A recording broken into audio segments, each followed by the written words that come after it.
Hello বন্ধুরা, আমি সমসী। আমার মিনি ব্লগে তোমাদের অনেক অনেক স্বাগতম। তো আজকে কিন্তু বৃষ্টির মধ্যেও আমি অফিসে থাকাকালীন দুটো পার্সেল রিসিভ করে নিয়েছি। তো ফার্স্ট হচ্ছে আমি একটা টেবিল ক্লথ অর্ডার করেছিলাম, সেটা চলে এসছে, অত্যন্তই সুন্দর ছিল। আর সেকেন্ডেরটা আমার খুব খুব পছন্দের, সেটা হচ্ছে সিরামিকের এই ছোট ছোট কিউট কিউট দুটো জার আমি অর্ডার করে নিয়েছিলাম, আর যেটা আমার খুব খুব পছন্দ হয়েছে।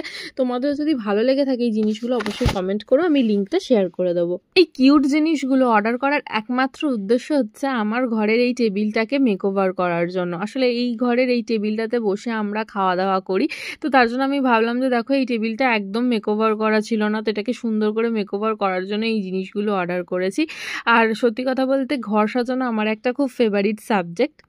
তার জন্য আমার মনে হয় যে আমার বাড়ির প্রত্যেকটা, যেরকম আমি আমার ঘরটাকে সুন্দর করে সাজিয়ে রেখেছি, ঠাকুর ঘরটাকে সুন্দর করে সাজিয়ে রেখেছি, সেরকম আমার খাওয়ার জায়গাটাও সুন্দর করে সাজানো থাকবে। তো সেই উদ্দেশ্যে এই সমস্ত আমি অর্ডার করে ফেলেছিলাম।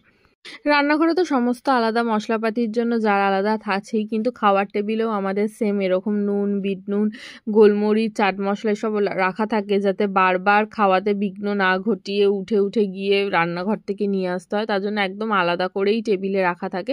তো জারগুলোর মধ্যেই আমি নুন, বিট নুনগুলো ঢেলে রেখেছি এবং টেবিলটাকে সুন্দর করে সাজিয়ে রেখেছি। ভিডিওটা কেমন লাগলো অবশ্যই কিন্তু কমেন্টে জানিও।